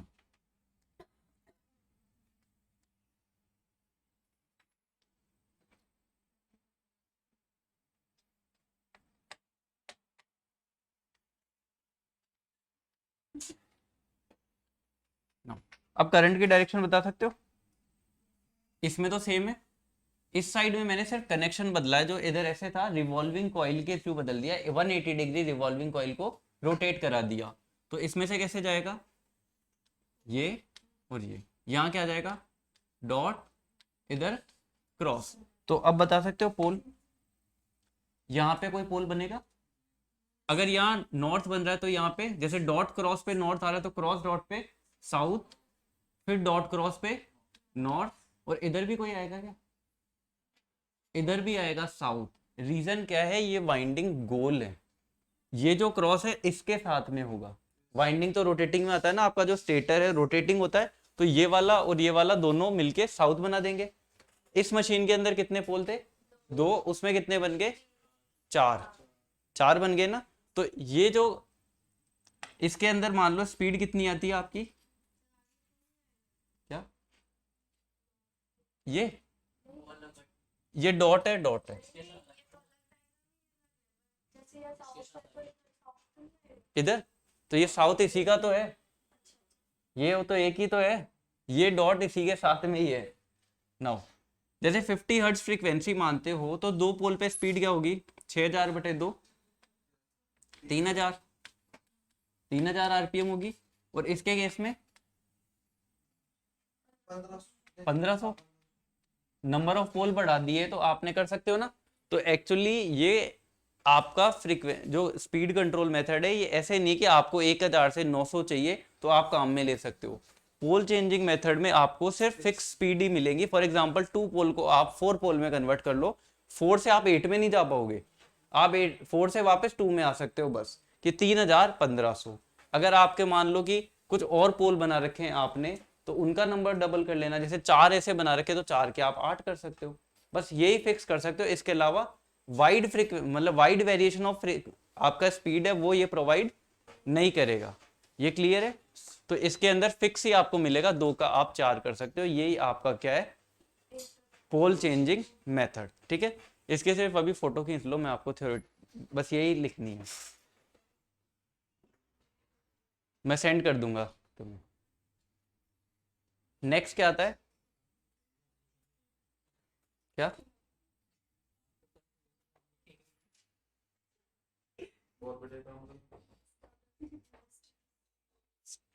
stator resistance control. Room पे मन नहीं करता क्योंकि टाइम खिंच जाएगा फिर फालतू। नो, ये आपका स्टेटर है।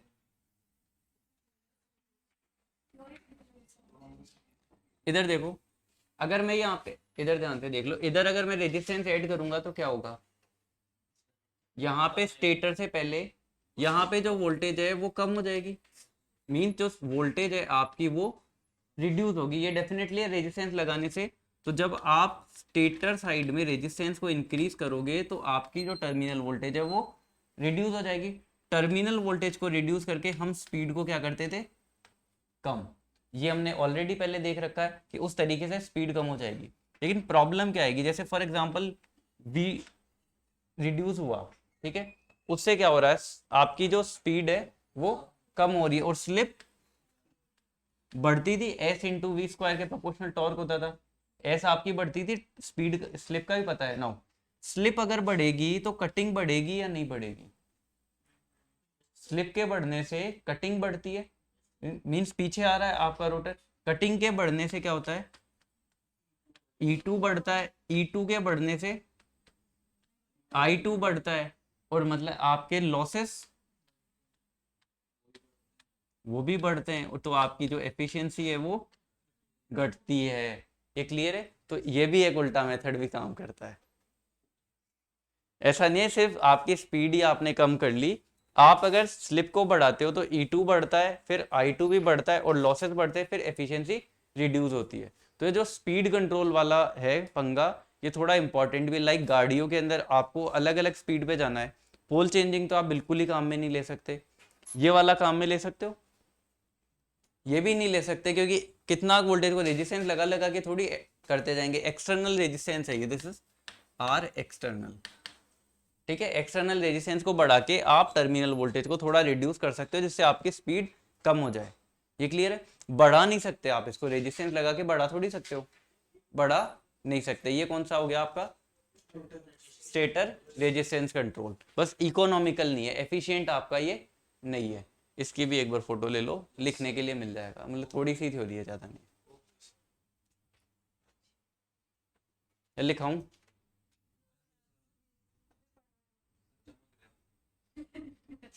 मेरी मतलब इसकी ले।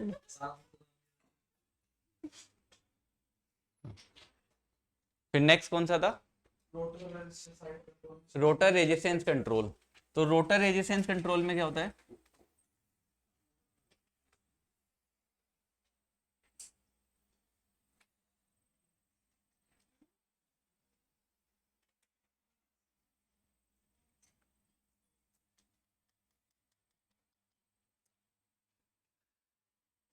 अगर मान लो इस पे this is maximum torque, rotor का रेजिस्टेंस बढ़ाते थे तो टॉर्क स्लिप कैरेक्टरिस्टिक कैसी आती थी, कल देखी थी।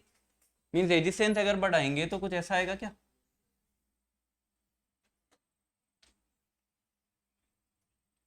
ऐसे ही चलता था।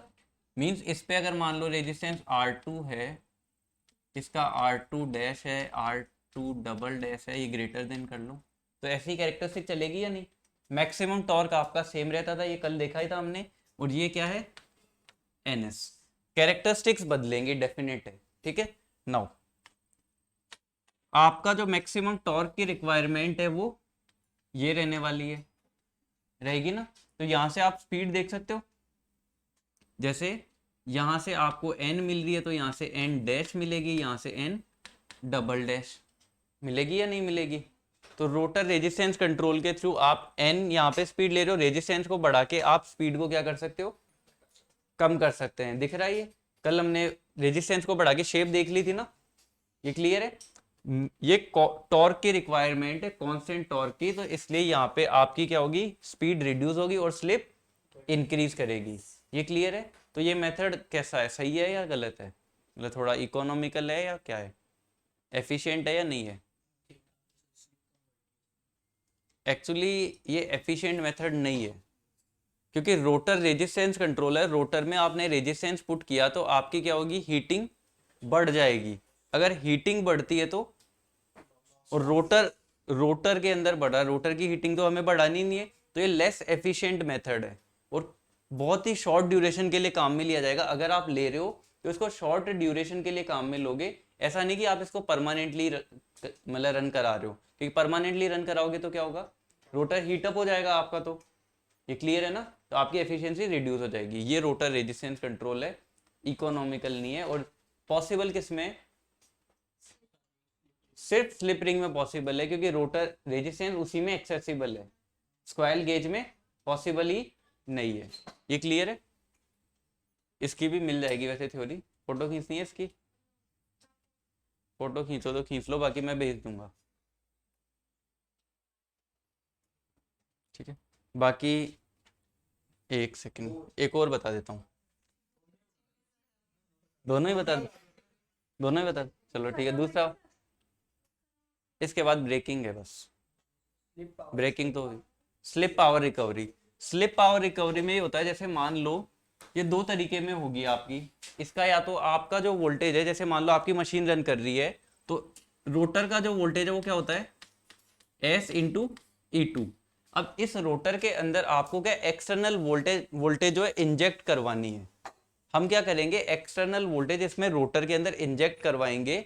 अब या तो ऐसे हो सकता है कि वो इसके अंदर एडअप हो, स्लिप फ्रीक्वेंसी पे ऐड कराएंगे। एक्चुअली सेम फ्रीक्वेंसी पे ही करानी रहेगी। हमारी फ्रीक्वेंसी बाहर तो एस है, मतलब एफ है, यहाँ पे S/F है, तो हम स्लिप फ्रीक्वेंसी के ऊपर रोटर के अंदर एक वोल्टेज ऐड करवाएंगे।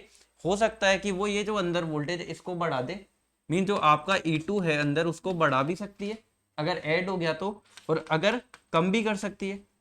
अगर आपने सब्ट्रैक्टिव पोलैरिटी के अंदर डाला तो वो कम भी कर सकती है, दोनों काम कर सकती है। नाउ अगर E2 बढ़ेगा तो वही सेम चीज हो जाएंगी। अगर E2 बढ़ेगा तो आपकी जो स्लिप है वो घटेगी या बढ़ेगी। वोल्टेज को बढ़ा के हम स्पीड बढ़ा सकते हैं, वोल्टेज को घटा के स्पीड को घटा सकते हैं। ये होता है या नहीं होता नॉर्मल। तो स्लिप उल्टा चलता है, वोल्टेज बढ़ा तो स्लिप कम होएगी, ठीक है। ये क्लियर है मेथड।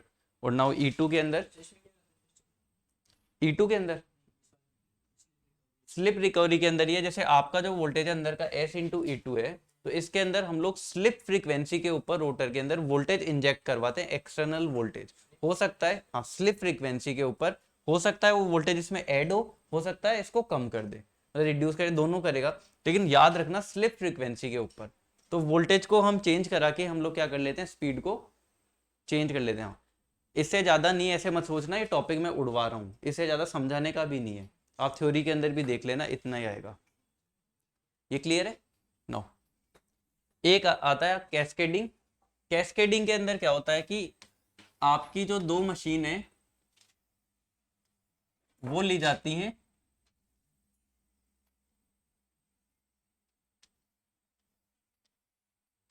नो, ये दोनों मशीन का जो शाफ्ट है उसको मिला दिया आपने।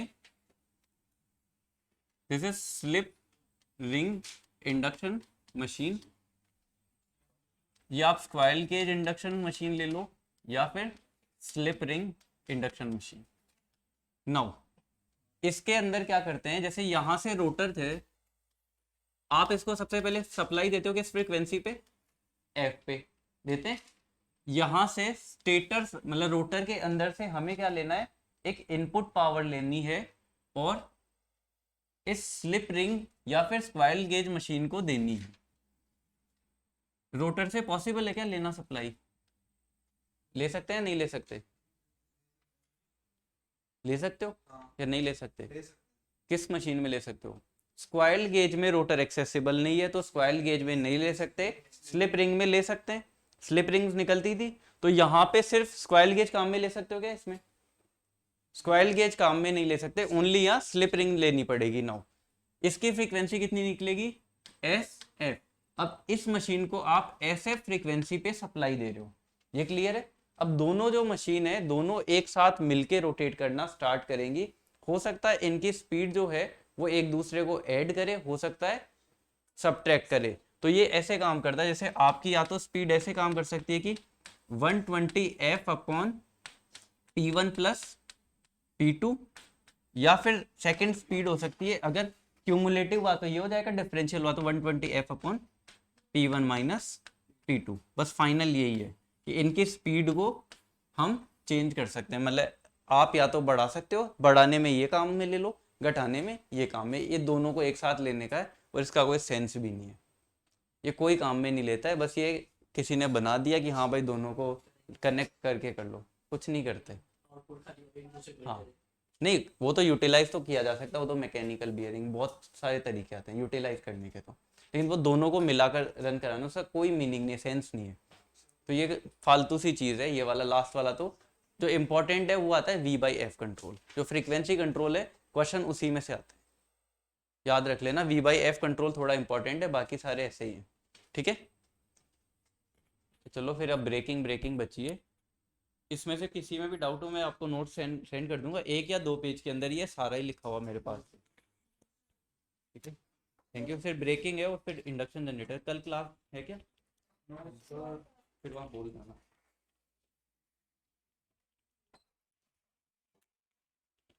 ठीक है।